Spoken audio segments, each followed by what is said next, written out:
چوتھے نمبر پر سوال یہ کیا جاتا ہے کہ اگر کسی شخص نے عشاء کی رکعات میں سے صرف اور صرف 4 فرض، 2 سنت اور 3 وتر ادا کیے تو کیا اس کی نماز ہو جائے گی یا اس کو 17 رکعات ہی پڑھنا پڑے گی؟ تو توجہ کے ساتھ ذہن نشین فرما لیں کہ عشاء کی نماز کی مکمل رکعات 17 ہی ہیں، بس اس میں بعد میں کچھ فرائض ہیں، کچھ سنن ہیں اور کچھ واجبات ہیں، کچھ نوافل ہیں۔ جیسے عشاء کی 17 رکعات میں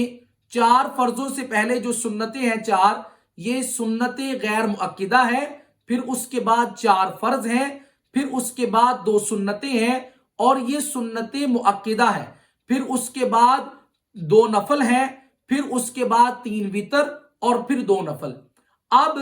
سنت مؤکدہ وہ نماز ہوتی ہے جس پر رسول اللہ صلی اللہ علیہ وسلم نے مواظبت اختیار کی ہو، ہمیشہ ادا کی ہو، اور سنت غیر مؤکدہ وہ سنت ہوتی ہے، وہ نماز ہوتی ہے جس پر رسول اللہ صلی اللہ علیہ وسلم نے مواظبت اختیار نہیں کی، کبھی پڑھی ہو کبھی نہ پڑھی ہو۔ اس لیے علماء کرام فرماتے ہیں کہ اگر عشاء کی پہلی 4 سنتیں اگر کوئی بندہ نہیں پڑھتا تو اس کو گناہ نہیں ہوگا۔ اب رہی فرائض کی بات، تو فرائض تو پڑھنے ہی پڑھنے ہیں، ان کے بغیر تو چارہ کار نہیں۔ پھر اس کے بعد 2 سنتیں، یہ سنت مؤکدہ ہے، ان کا ادا کرنا بھی ضروری ہے، اور اسی طرح 3 وتر وہ واجب ہے، ان کا ادا کرنا بھی ضروری ہے، اور باقی 2 نفل وتروں سے پہلے اور 2 نفل وتروں کے بعد۔ نفل اس نماز کو کہتے ہیں جس کے ادا کرنے پر ثواب، اور اگر ان کو ادا نہ کیا جائے تو ان پر گناہ کوئی نہیں ہے، لیکن نوافل پڑھنے چاہیے،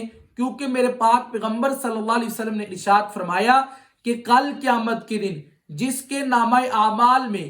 فرائض میں کمی پائی جائے گی تو اللہ پاک حکم دیں گے کہ اس کے نامہ اعمال میں دیکھو کہ کیا نوافل بھی ہیں، اگر ہیں تو ان نوافل کے ساتھ ان فرائض کی کمی کو پورا کر دو۔ تو جب ہم پڑھیں گے نہیں تو پھر اس کمی کو کیسے پورا کیا جا سکتا ہے؟ اور جیسے میں اور آپ فرائض ادا کرتے ہیں، اس بات کا مجھے بھی اندازہ ہے اور آپ کو بھی اندازہ ہے، بس اللہ پاک اپنے کرم اور فضل کے ساتھ ہماری نمازوں کو اپنی بارگاہ میں قبول و منظور فرمائے اور اپنی شان کے مطابق ہم سب کو اجر عظیم اس کا عطا فرمائے۔